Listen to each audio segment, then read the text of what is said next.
Bismillahirrahmanirrahim. Assalamualaikum warahmatullahi wabarakatuh. Alhamdulillahi rabbil alamin, wasi'al azimil ifdal, wassalatu wassalamu ala sayyidina Muhammadin al-mab'udu litatsmima makarimal akhlaq, al-mufaddalu ala kafatil makhluqati ala al-itlaq, wa ala alihi masabih sunnatil alam, wa ashabihi al-badilina anfusahum litawdih al-syara'i' wal ahkam, wa ala sairil a'immatil mujtahidin al-qaimina bihifzi namusiddin. Amma ba'd. Yang Allah muliakan, para jamaah musalla al-badru yang dirahmati Allah, ziyadatul iman, Masya Allah, alhamdulillah. Rasa syukur kita, insya Allah, alhamdulillah, subuh yang mulia ini di Ahad yang keempat, sebagaimana biasa setiap syahriyah, setiap bulan kita mengadakan kajian kitab Musnad Ibrahim bin Adham, yaitu kitab hadis yang meliputi bagaimana tata cara kita dalam tatanan sosial, dalam tatanan budaya, moral, akhlak, dan meliputi juga fikih. Jadi semuanya, kalau hadis itu semua ya, meliputi tatanan thaqafiyah, culture, al-ijtimaiyah, sosial, al-siyasiyah, politik, al-hadarah, peradaban.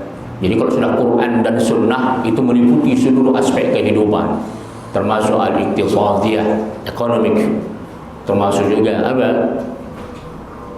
Al-masna', industri, al-masna'iyah, industrialisasi dan sebagainya. Semua perkembangan kehidupan. Namun intinya adalah tetap tauhid dan akhlak. Sebagaimana kalau Allah sebutkan dalam Al-Quran, Iqra bismi rabbikal ladzi khalaq. Silahkan engkau baca apapun di dunia ini, engkau baca, tapi bismi rabbikal ladzi khalaq. Jangan sampai banyak kita baca tapi tak tahu kita siapa Tuhan kita. Intinya adalah tauhid dan akhlak. Mari sama-sama kita membacakan ulumul Quran, suratul Fatihah. Lin Nabi Muhammadin sallallahu alaihi wasallam, ya Rasulullah, وعلى أزواجه وآله وأهل البيت أجمعين والأولياء والصالحين والأنبياء والمرسلين والملائكة المقربين ولآبائنا ولأمهاتنا ولجدنا ولجداتنا ولأساتذتنا ولمعلمنا ولمشايخنا ولجميع المسلمين والمسلمات والمؤمنين والمؤمنات الأحياء منهم والأموات، خصوصا لصاحب المؤلف كتاب مسند إبراهيم بن أدهم الزاهد، لمحدث الإسلام الحافظ محمد بن إسحاق بن محمد بن يحيى المعروف بابن مندة، ونفعنا به والmuslimin bi'ulumihi wa bi'ulumi jami'il ulama. Amin ya Allah. Ya Allah, ya Tuhan kami, anugerahkanlah keberkahan kepada kami di dalam majelis ilmu ini. Kiranya bermanfaat kepada kami, keluarga, anak maupun keturunan kami. Jauhkanlah kami dari segala malapetaka, bencana, fitnah dunia maupun fitnah akhirat.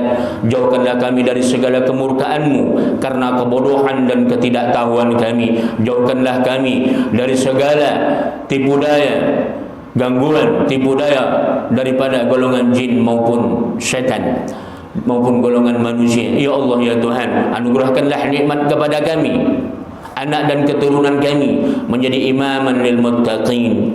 Anugerahkan pula kepada kami, anak dan keluarga kami, umur yang panjang lagi berkah. Karunialah ya Allah kami kesuksesan, kesehatan, kemajuan, kesuksesan segala amal usaha yang kami lakukan. Tak luput pula ya Allah berikan keberkahan kepada siapa saja yang telah pernah berbuat baik kepada kami, khususnya mereka ya Allah yang ikhlas, yang berkhidmat membantu perjuangan dakwah kami ya Allah. Tinggikan derajat mereka di dunia maupun kelak di akhirat bi barakati al-Fatihah. A'udzu billahi minasyaitonir rajim. Bismillahirrahmanirrahim. Alhamdulillahi rabbil alamin. Arrahmanir rahim. Maliki yaumiddin. إياك نعبد وإياك نستعين اهدنا الصراط المستقيم صراط الذين أنعمت عليهم غير المغضوب عليهم ولا الضالين آمين. الحمد لله.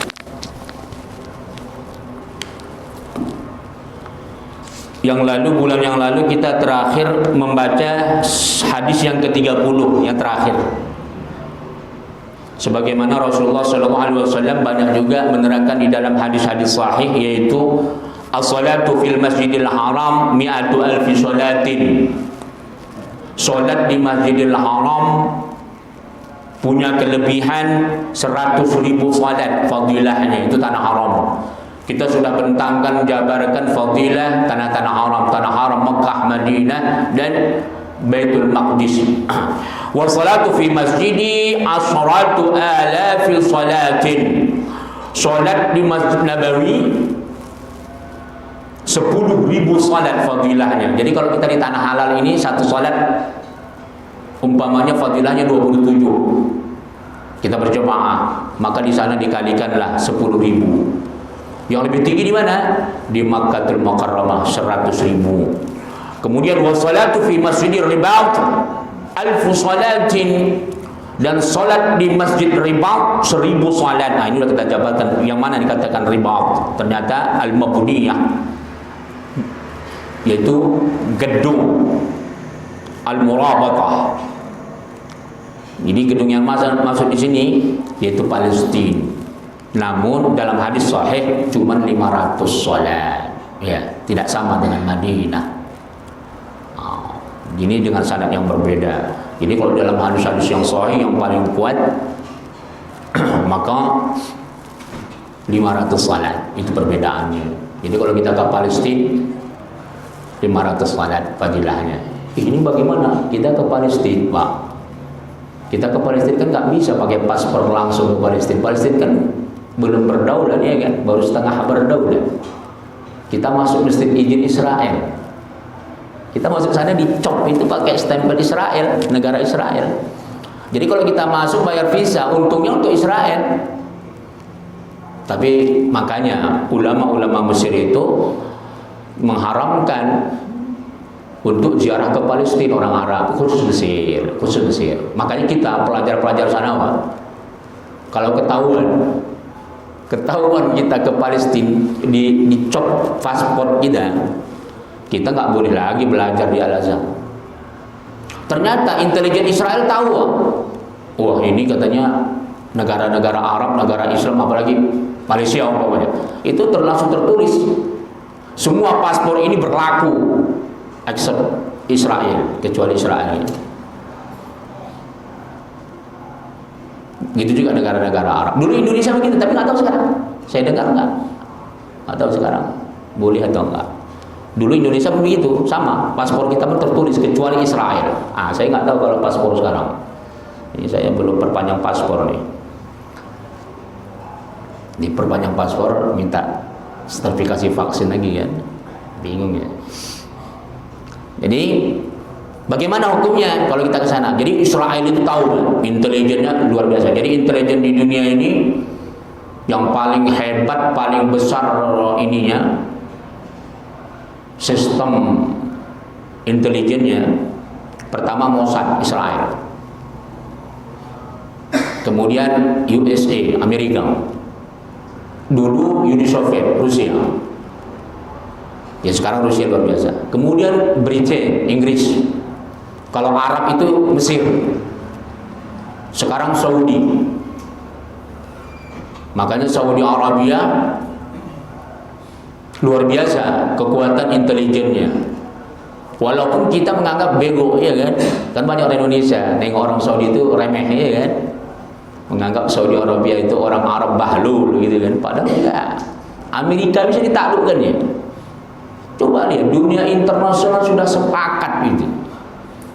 Mau menghukum si Sultan Muhammad itu yang tampan, kayaknya Sultan paling tampan di dunia sekarang dia lah kan, anak Raja Salman. Gara-gara terang-terangan kedutaan Saudi di Ankara, Turki,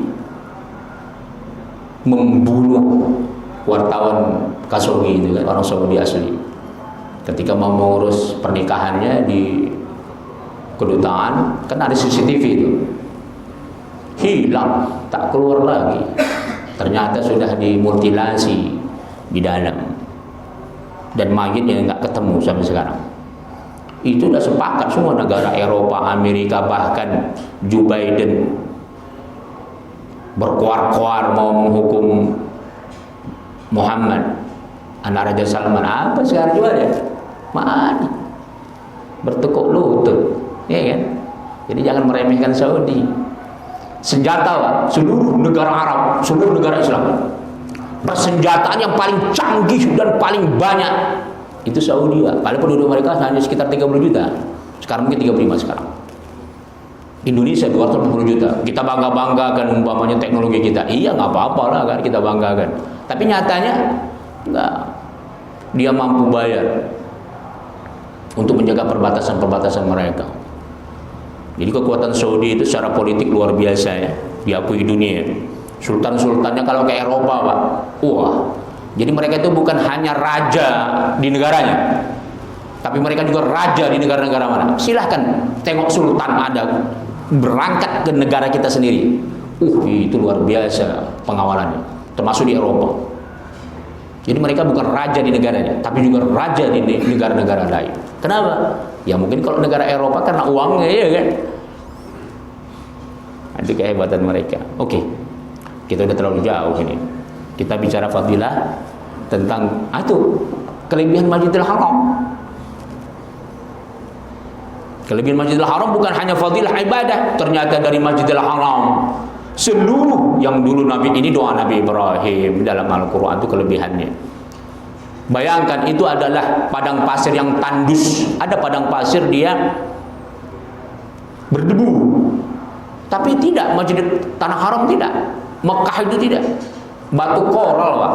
Batu koral. Tapi coba lihat, apapun ditanam tak bisa tumbuhnya, kecuali kurma. Apapun ditanam. Tapi sekarang ini tidak ada makanan dan tumbuh-tumbuhan yang nggak ada di sana. Jengkol pun ada, kangkung, Wak, di Masjidil Haram. Ini saya kira orang yang umrah tahu lah. Apalagi haji kan lama di sana kan. Kalau yang reguler itu 40 hari, Pak. Puas kita macam mana kondisi sana, kayak mana Indonesia, begitulah ada di sana. Kita mau kangkung makan, terong goreng, sambal. Makanya yang kita sayangkan orang Indonesia ke sana, seharusnya jangan makan lagi makanan Indonesia, makanlah makanan Arab, biar belajar apa kita, lambung kita kayak mana, vitamin dan gizi, daging-daging bakar. Karena memang para rasul dulu itu makanannya daging bakar. Tidak ada yang paling bagus daging, budaya membakar daging yang terbaik kecuali orang Arab. Orang Eropa aja bingung. Mana pernah orang Eropa 1 ekor kambing di depan mejanya itu makan rame-rame, nggak ada itu. Padahal udah berbentuk sosis, udah berbentuk hagyu, udah berbentuk segala macam. Tapi kalau orang Arab 1 ekor unta, Pak, ditaruh di depan tuh, tinggal comot aja, kayak tahu aja, ya kan? Nah, itu. Jadi kalau bisa kita ke sana jangan lagi makan kangkung jauh-jauh ke Arab, makan kangkung lagi, ya kan? Makanya teman-teman kita di Mesir dulu, Pak, teman-teman kita dulu saking lamanya di Mesir, ada yang 4 tahun, 8 tahun. Itu yang berharga bukan daging lagi, Pak, ikan asin. Teman-teman bawa dari Indonesia dijual. Di sini harga ikan asin taruhlah 7.000 rupiah. Ikan asin apa itu kan, peda. 7.000 rupiah, Pak. Di sana, Pak, 100.000, Pak. Lebih malah. 150.000 uang kita. Kangkung di sini mungkin 5.000, 10.000 udah dapat berapa ini ikan. Di sana Pak, ya Allah, 100.000 itu satu ikan, kecil lagi. Jadi teman-teman kita kreatif, bikin tempe dipakainya full kacang Mesir itu kan, jadi juga tempe.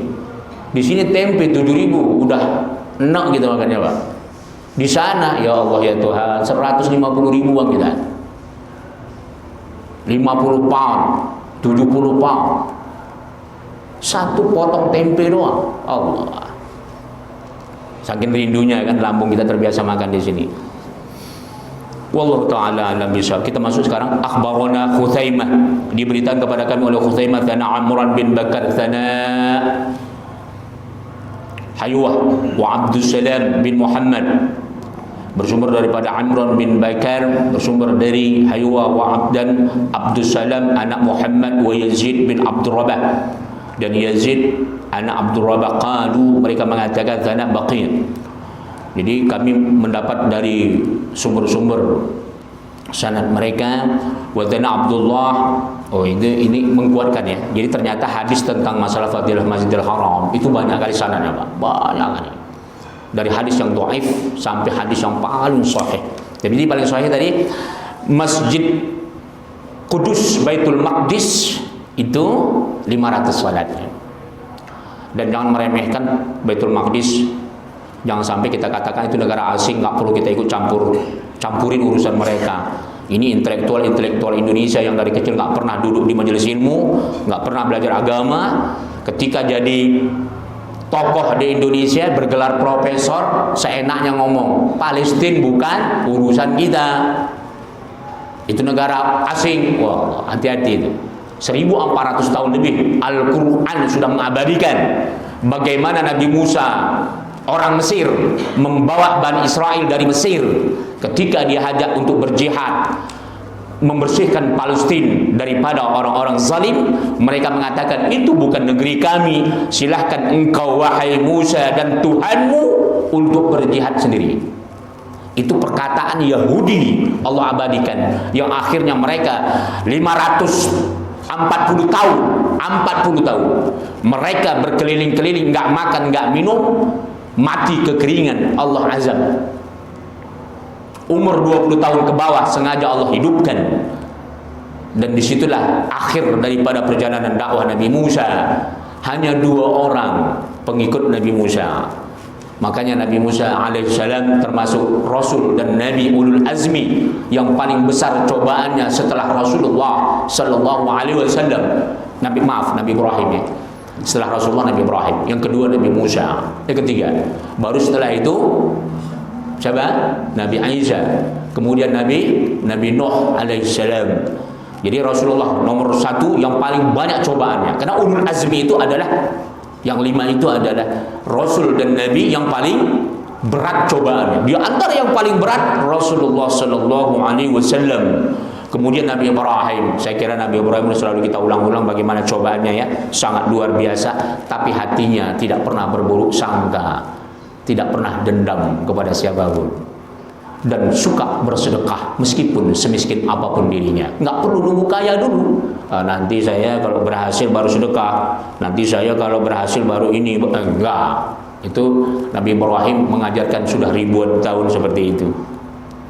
Sampai-sampai dalam sebuah hikayah dikatakan garam yang kita rasakan sekarang ini itu adalah sedekah daripada Nabi Ibrahim alaihissalam.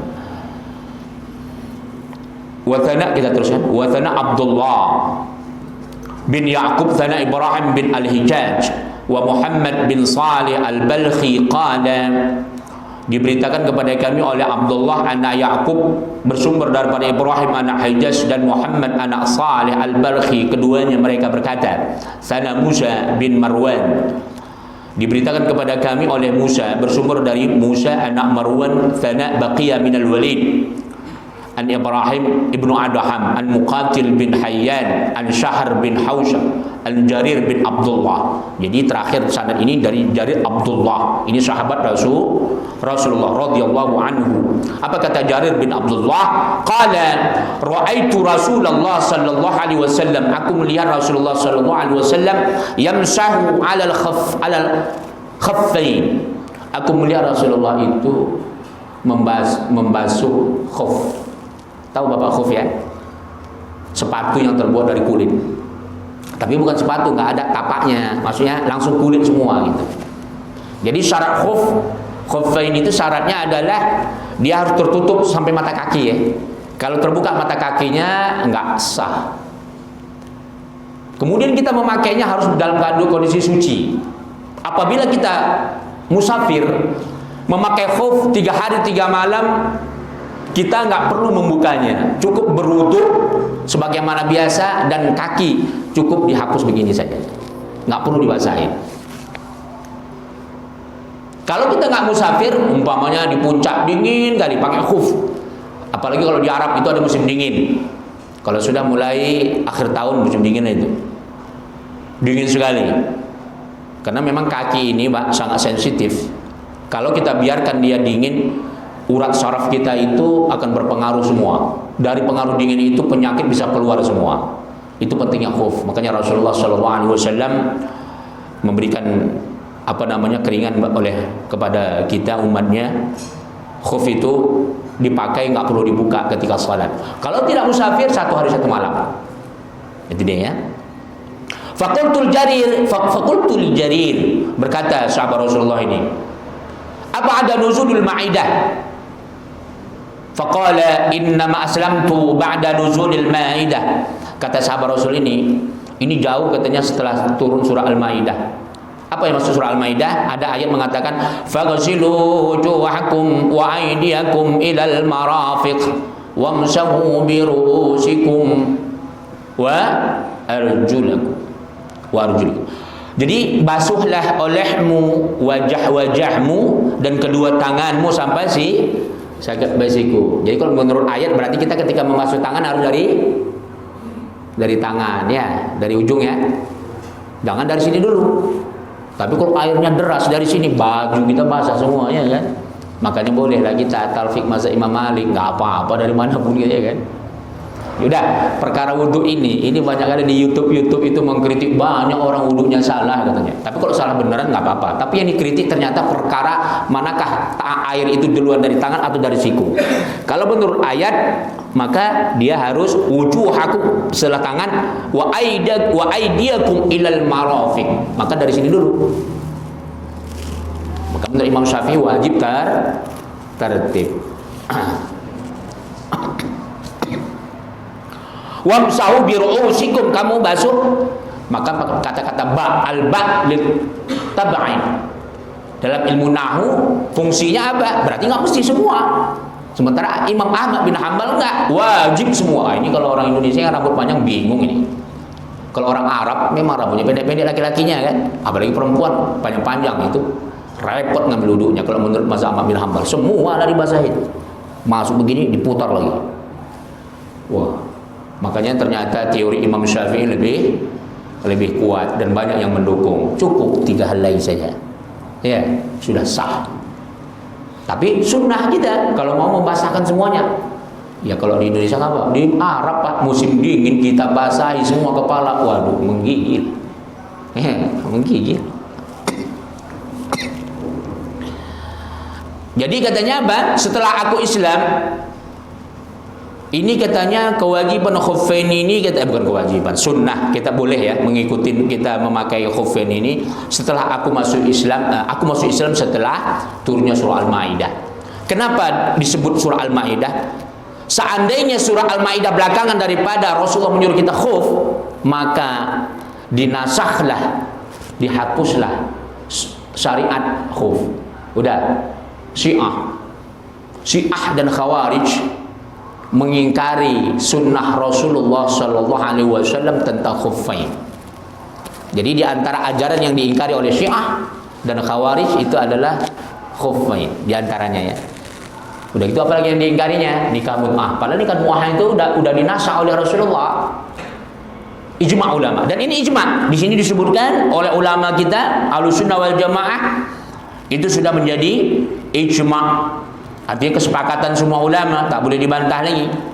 Jangan sampai ada orang ngapain lo pakai khuf gitu kan. Ini penting dipelajari kalau kita ke puncak dingin atau apa, kita penting belajar itu supaya kita tahu bagaimana tata cara memakai khuf. Saya kira bukan hanya ke puncak, bahkan kalau kita sakit umpamanya di sini demam dan sebagainya, boleh pakai khuf, boleh pakai khuf.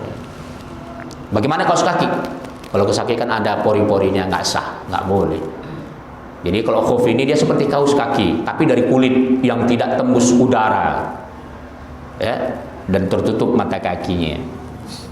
Jadi asbabun nuzul dan termasuk syariat di syariatnya khuffain itu adalah setelah diturunkan surah Al-Maidah.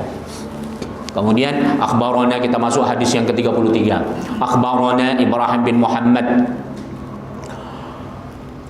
bin Abdullah bin Sulaiman al-Ash'ath Thana Kathi ibnu Ubaid al-Himsa Thana Abu Ubaid al-Qasim bin Ismail Thana Muhammad bin Amru bin Hayyan Thana Baqiyah bin al-Walid al-Himsa Thana Ibrahim bin Adham al-Shahar bin Hawshab an-Jarir bin Abdullah al-Bajla Qala ra'aitu Rasulullah sallallahu alaihi wasallam yamsahu 'ala al-khaffain faqila lahu ba'dama unzilat al-Maidah faqala innama aslamtu ba'da nuzulil Maidah. Ini sama sumbernya juga adalah Ibnu Jarir bin Abdullah, bahwasanya ternyata banyak hadis-hadis tentang masalah khaffain, dari hadis yang paling sahih sampai hadis yang paling hadis dhaif, yang paling dhaif itu ada sanadnya, ada riwayatnya tentang syariatnya khuffain. Itu dia.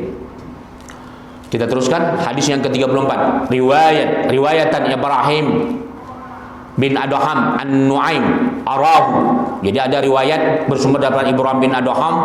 Jadi Ibrahim bin Adham ini, Pak, sekali lagi kita ingatkan, ini adalah ulama tabi'in ya. Lebih tua daripada Imam Malik. Jadi kalau Al-Muwatta itu termasuk hadis paling tua karena dia lengkap. Tapi lebih tua lagi apa? Ini dia. Cuma ini kan nggak lengkap.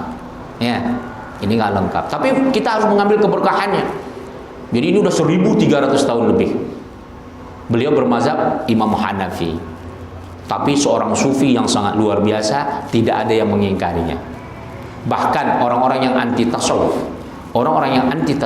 ketika membaca bagaimana kepribadian Ibrahim bin Adham, luar biasa. Kita orang awam susah mengikutinya. Padahal Ibrahim bin Adham adalah orang yang kaya, keturunan sultan, duitnya banyak, hartanya melimpah, tapi dia mampu qanaah, mampu zuhud, tidak mau menggunakan hartanya, tidak mau kekuasaan. Dia bisa saja jadi gubernur, jadi menteri, anak-anak sultan. Tapi dia tidak mau, dia tinggalkan. Dia hanya berdakwah bagaimana mengajarkan etika, akhlak, ahwal kepada umatnya. Dan ini berat sekali ya. Cobaan yang paling berat. Jadi kita harus bisa mengambil akhlak-akhlak para tabi'in, para sahabat dan Rasulullah sallallahu alaihi wasallam. Hal-hal seperti ini luar biasa. Orang-orang mulia seperti ini yang memiskinkan dirinya karena Allah, karena dakwah. Bayangkan, seandainya Ibrahim bin Adham hadir subuh yang berbahagia ini di depan kita, menangis dia. Dia akan menangis. Bukan menangis karena dia bangga disebut namanya, bukan. Bersyukur atas nikmat yang diberikan Allah. Itulah bacaan surah Ad-Duha. Wa amma bi ni'mati rabbika fahaddits. Itu kan Rasulullah SAW sedih, murung. Sudah miskin dihina, dihujat, dakwahnya selalu dihalangi umatnya. Udah, kata Allah, engkau jangan sedih wahai kekasihku. Ceritakan kedudukanmu, engkau lebih mulia dari mereka, meskipun harta mereka melimpah. Di mana letak kemuliaanmu? Engkau Rasulku.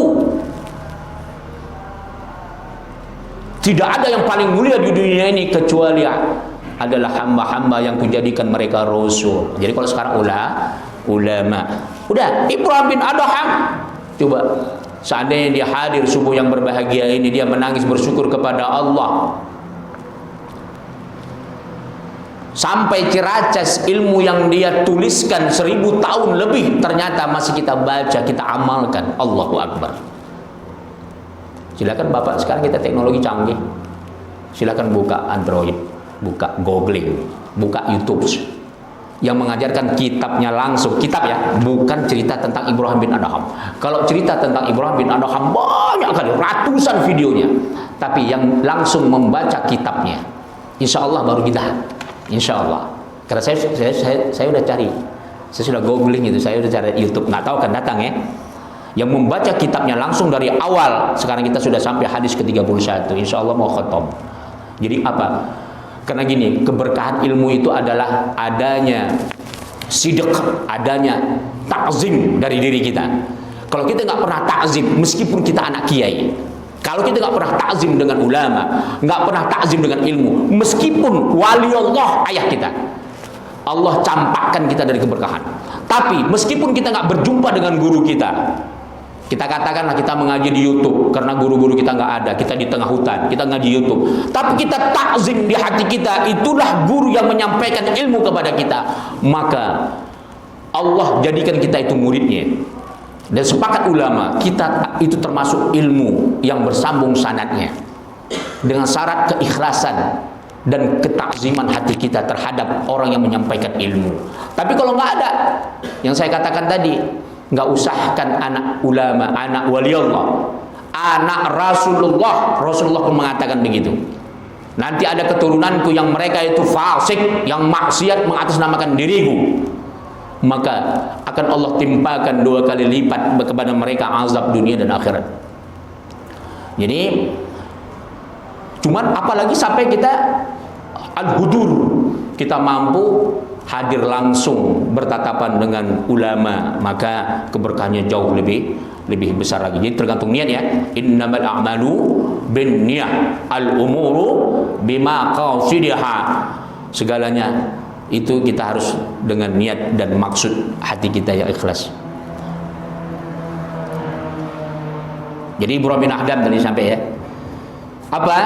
Qala Ibrahim, berkata Ibrahim bin Adham, fa illam yakun Nu'aiman fala a'lamu ghairuh. Jadi kata dia, sanad hadis ini kalau saya tidak jumpa oleh tidak dapat dari sanadnya dari Nu'aim, aku tak tahu ini. Apa yang enggak tahu? An Sa'id bin Musayyib dari tabi'in. Saya dapat hadis dari tabi'in, berqala, dia berkata, man hamma bi salatin aw hajja aw umrah aw umratan aw siyam aw syai' min al khair fa hala dunahu ha'il balaghahu Allahu ma hammahum. Barang siapa yang dia menganggap sholatnya itu penting, dia mengutamakan, dia menganggap sholatnya itu lebih penting dari dunianya. Artinya begini, bukan berarti meninggalkan dunia. Karena ada orang begini, dia sholat Pak, tapi dia lebih berharga hartanya. Kalau hartanya hilang dia stres, tapi kalau dia nggak sholat nggak stres dia. Paham ya? Dia hartanya banyak, tapi dia sholat penting. Dia menganggap kalau nggak sholat saya rasanya nggak tenang. Udah, nah ini ahamma. Udah, orang yang kayak gini kata Rasulullah apa? Au umrah atau haji, au hajj atau haji, au umrah atau dia umrah atau dia puasa, au syai' atau dia melakukan kebaikan. Contoh umpamanya dia bersedekah, umpamanya dia melakukan kebaikan, dia berakhlak. Jadi perbuatan yang paling tinggi martabatnya perbuatan kebaikan apa? Sedekah. Ini selalu kita ulang-ulang. Udah, amalan dan doa yang paling tinggi martabatnya sedekah. Tapi ada yang lebih tinggi nggak? Kata Allah ternyata ada. Ada yang lebih tinggi dari sedekah kan ternyata. Allah berikan dalam Quran, qaulun ma'rufun khairum min sadaqati yatba'uha adha. Allah, ucapan yang baik ternyata lebih baik daripada sedekahmu sebanyak apapun. Kalau kamu bersedekah menyakitin orang, qaulun ma'ruf, meskipun uangnya triliunan tapi ucapannya ternyata menghina orang, memfitnah orang dan sebagainya, maka martabat sedekahnya jauh, kata Allah, lebih rendah. 1 miliar satu hari kita sedekah, tapi ternyata kita tidak bisa menahan lisan, tidak bisa menahan mulut kita, maka akan gugur segalanya. Qaulun ma'rufun. Nah, ini dulu ayat selalu saya ulang-ulang ketika pilkada dulu ya, masa Ahok. Kan orang semua muji-muji, oh, bagus. Tapi kalau bacotnya tak bagus, repot juga ya kan. Jadi bacot itu bisa menggugurkan pahala. Iya, itu ajaran kita. Ada orang nggak mau dengan ajaran kita, ya sudah, engkau ambillah ajaran engkau, ya kan. Sebaik apapun kita, kalau bacot kita nggak bisa kita jaga. Orang tua dimaki-makinya, istrinya di depan umum dimakinya. Mau diandalkan kebaikan, dia anti korupsi dan nggak laku di hadapan Islam, nggak boleh. Qaulun ma'ruf khairum min sadaqatin yatba'uha adha. Subhanallah, sampai Allah sebut langsung sedekah. Padahal sepakat ulama, sedekah itulah martabat paling tinggi. Sampai-sampai Allah abadikan sedekah orang non-Islam tetap diterima, meskipun di akhirat tidak Allah kasih pahala. Iya.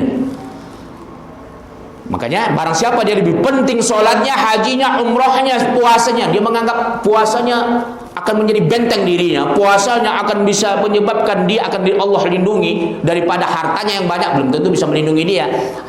Begitu juga perbuatan baik, balaghallahu ma hammahu, maka Allah akan sampaikan dia dengan apa yang dia inginkan, yang dia cita-citakan, anak dan keturunannya, tanpa dia sangka-sangka. Banyak orang nggak mampu haji, Pak. Ini pengalaman saya di Malaysia. Ada seorang ibu, subhanallah, dulu Pak itu orangnya sudah baru daftar haji nunggu 4-5 tahun dulu, Pak. Tahun 2006 ketika saya masih tugas dan belajar di Malaysia.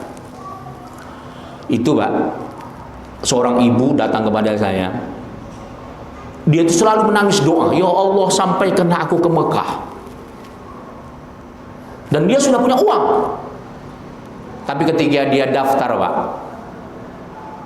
sudah dibikin nama dia 7 tahun lagi gitu. 7 tahun lagi. Dia berpikir, ya Allah, tak mungkin aku sampai 7 tahun. Umur aku sudah seperti ini. Umurnya udah tua lah. Saya bilang, Bu, jangan patah semangat, berdoa saja. Udah. Setahun kemudian, Pak. Setahun kemudian. Jadi kalau tahun 2004 dia cerita, 2005, awal 2006 kalau nggak salah, dia berangkat. Disampaikan kepada saya, syukur kali. Saya tanya, kenapa bisa berangkat cepat kali? Sebaik daftar langsung berangkat. Dia daftar itu, Pak, langsung bisa berangkat. Bingung saya, apa masalahnya? Ternyata dia itu, Pak, dapat nomor pertama ditolak karena nggak ada mahram, nggak ada laki-laki. Akhirnya dia harus mendapat mahram, izin dari suaminya, boleh mahram daripada jemaah yang lain, pimpinannya boleh. Ternyata kedutaan Saudi membolehkan. Udah, yang kedua terganjal lagi dari segi pemberangkatan. Ternyata orang yang mau berangkat tahun itu meninggal dunia, Pak. Nggak jadi berangkat. Akhirnya dialah langsung naik nama dia, langsung nomor 1. Maksudnya nggak perlu nunggu sampai bertahun. Dia daftar langsung dapat diterima untuk berangkat tahun itu juga. Cuman dia memang sudah jauh hari mengumpulkan uang begitu.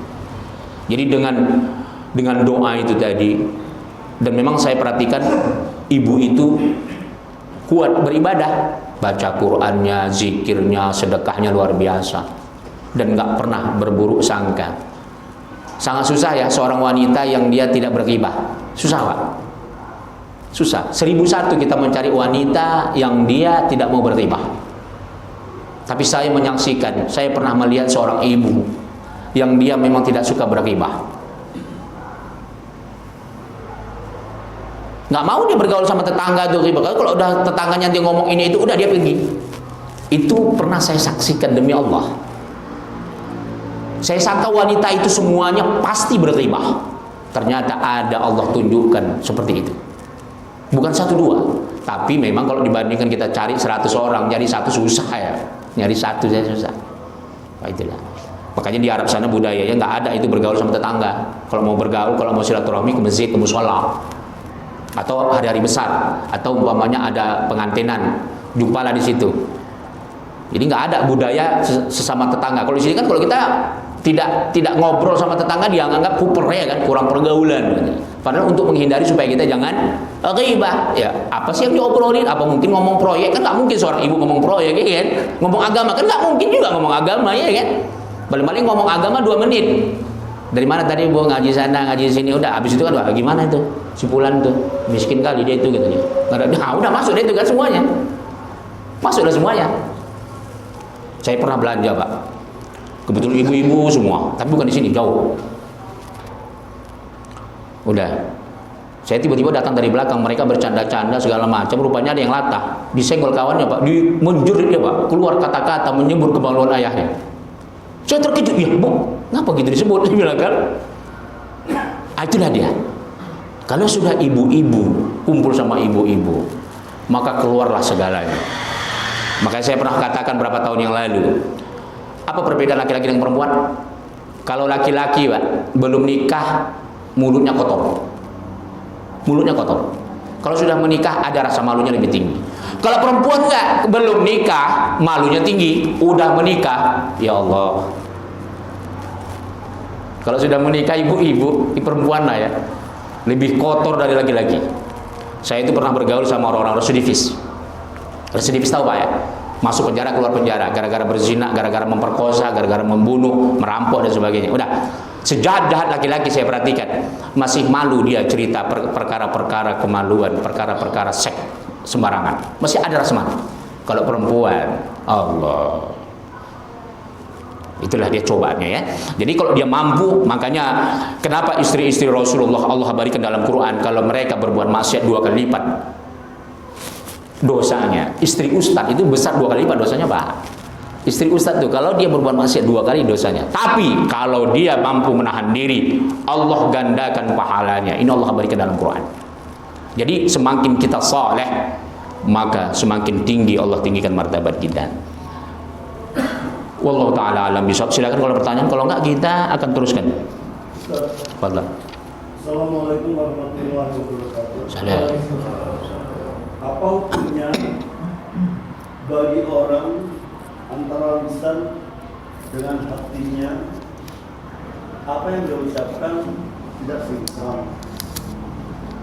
Mungkin bisa dikatakan dia berjanji atau mengatakan di hadapan kita iya, tapi di belakang kita malah dusta. Itu apa hukumnya? Kedua, terjadinya politik praktis dengan adanya media sosial. Kebanyakan orang mengadu domba melalui media sosial. Itu bagaimana juga hukumnya, Ustaz? Terima kasih. Assalamualaikum warahmatullahi wabarakatuh. Alhamdulillah. Nanti yang lain ya kalau ada pertanyaan masalah apa saja. Alhamdulillah, Allahumma sholli ala sayyidina Muhammad. Kita harus lihat dulu konteksnya. Dulu pernah saya sebarkan ke grup WA, terkejut orang semua, Pak. Termasuk grup NU dulu pernah, udah tuh ada grup yang lain lagi di luar itu. Apa yang terkejutnya begini? Kan banyak orang apa? Kan ada ayat Al-Qur'an mengatakan, "Lima taquluna ma la taf'alun." Kabura maqtan indallahi an taqulu ma la taf'alun. Kenapa kamu mengatakan apa yang tidak kamu perbuat? Maka Allah akan timpakan kamu dosa amat besar, kebencian Allah kepada orang yang mengatakan yang dia tidak lakukan. Udah, itu saya kasih kategori, Pak. Kalau perkara yang sunnah, contoh, ada ustaz, kalian sholat rawatib lah kalian. Ternyata dia nggak sholat rawatib, itu nggak berdosa. Sedekahlah kalian, ternyata dia nggak bersedekah, nggak berdosa dia. Tapi kalau dia mengatakan, kalian wajib zakat, dia kaya nggak wajib zakat, Allah timpakan kemurkaan Allah 2 kali lipat sama dia. Ya, jadi harus bisa dibedakan ya. Jangan sampai kita pukul rata semua. Oh ini dia ngomong sedekah tapi nggak pernah sedekah umpamanya, atau dan sebagainya. Kalau perkara yang sunnah, yang dia tidak lakukan, cuma ya dia akan jatuh jauh dari rahmat Allah, keberkahan, fadilahnya hilang. Kalau dia mengatakan kebaikan dia tidak melakukannya. Cuman yang dimaksud umpamanya kalau perkara-perkara akhlak, perkara-perkara sosial, perkara-perkara amanah, nah itu maka jatuhnya bisa jadi haram. Maka paling penting kita adalah jangan kita jadikan tameng agama. Contoh umpamanya seorang ayah telah memberikan nafkah kepada anaknya sampai besar. Tahu-tahu anaknya menyalahkan ayahnya, ini gara-gara ayah aku sesat katanya. Naik nggak darah emosi ayahnya. Nah ini artinya baru ditambah sama anaknya, kau ayah percuma baca Quran, tapi engkau memarahin saya. Nah ini kan menambah namanya nih kan. Jadi dia, padahal dia jangan sampai kita sudah mencuri, kita sudah melangkah ke kiri, kita sudah melakukan perbuatan maksiat, kita jadikan Quran untuk membela kita, paham nggak?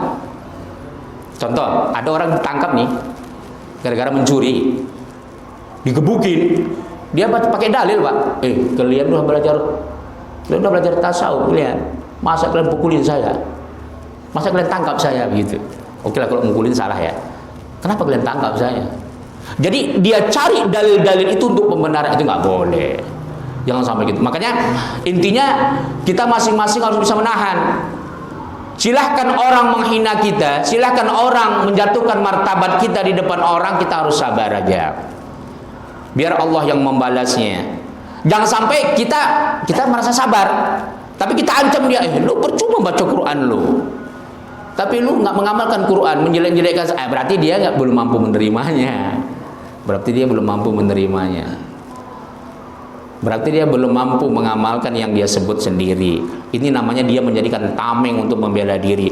Makanya di dalam ajaran tasawuf itu bukan kita jadikan itu senjata untuk kita supaya orang lain nggak menghina kita, supaya orang lain tidak menasihatin kita. Jangan begitu. Maka kita harus tawakal kepada Allah. Ya Allah, aku dihina orang, aku direndahkan orang, cukuplah engkau yang balas. Innama ashku wa husni ilallah, kata Allah dalam Quran. Itulah yang dijadikan doa sama oleh Umar bin Khattab setiap sholatnya.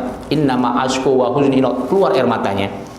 Ya Allah, keluh kesahku, kesedihan hanya engkau lah yang tahu ya Tuhan. Kenapa? Dia teringat dosa-dosanya dulu. Padahal dosa dia dulu sebelum masuk Islam sudah dijamin semua dosanya terhapus, tapi dia ternyata sebagai manusia mengingat semua itu. Makanya subhanallah, Umar bin Khattab itu kata Rasulullah, seandainya ada Rasul setelah aku, pasti Allah akan tunjuk Umar bin Khattab Nabi dan Rasul. Bayangkan orang yang paling banyak maksiat, tapi ketika dia taubat, dia tidak pernah mengkoreksi kesalahan orang, cukup dia mengkoreksi dirinya sendiri. Tapi dia temperamen, marah. Bayangkan sahabat orang Yahudi pak, penuntut utang sama Rasul, mempermalukan Rasul, mau dipenggal sama dia. Kau malukan Rasulku katanya. Tapi Rasulullah bilang sabar. Ya. Jadi Umar bin Khattab tegasnya luar biasa. Jangan coba-coba agamanya dihina, Rasulnya dihina. Tapi dia mampu sabar. Nanti sampai hadisnya, saya baca sedikit aja. Man kazama ghaizahu wa huwa qadir ala infadhihi khayrahullahu min al-huril ain. Barang siapa yang dia mampu, nanti akan datang ya sanad hadisnya ini. Barang siapa yang dia memarah atau dia mau marah, tapi dia mampu mengendalikan marahnya, dia sabar dengan marahnya. Dia bisa marah tapi dia nggak mau marah. Nanti Allah akan pilihkan bidadari untuk dari surga. Kita dapat bidadari pak, tapi belum tentu Allah yang milih.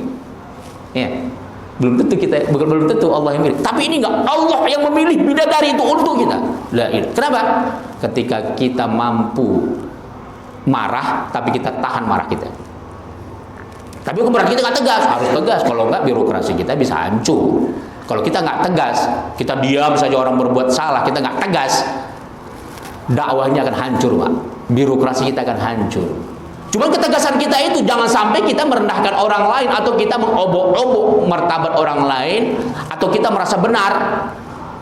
Jangan, cukuplah kita dengan Allah yang tahu kebenaran itu ya. Kemudian di medsos itu cobaan, memang cobaan di medsos itu. Qamar Hidayat, Profesor Dr. Qamar Hidayat curhat sama saya dalam WA pribadi. Kenapa dia nggak mau pakai grup? Ya memang susah di grup itu kan, dia nggak tahu ya, tidak tahu mana manusia yang perlu dimuliakan, mana yang ilmunya tinggi, mana enggak, sama saja ya kan. Kasih komentar sama juga. Jadi komentarnya untuk semua bentuk manusia. Sementara di situ banyak orang-orang intelek. Makanya dia nggak mau. Jadi makanya kita harus sabar. Artinya kecuali kalau sudah menjatuhkan mur'ah. Kalau dia sudah tidak berakhlak, maka ya sebaiknya dibuang. Tapi kalau perbedaan pendapat, sepahit apapun perbedaan pendapat itu, sepahit apapun nasihat itu, kita harus sabar untuk berhadapan. Supaya kita mengetahui, karena kalau kita tidak bermedia sosial, kita akan ketinggalan media berita-berita aktual, itu dia ya. Nah, mudah-mudahan itu saja. Silakan, ada yang lain? Kita tutup ya. Bibarakati al-Fatihah.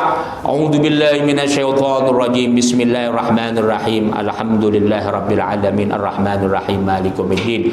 Iyyaka na'budu wa iyyaka nasta'in. Shiratal mustaqim. Shiratal ladzina an'amta 'alaihim ghairil maghdubi 'alaihim waladdallin. A'udzu billahi minasyaitonir rajim. Bismillahirrahmanirrahim. Allahumma ja'al majlis barakatan wa mubarakah wa ba'id 'alaina fitnatan minad dunya wal akhirah. Walhamdulillahi rabbil alamin. Assalamualaikum warahmatullahi wabarakatuh.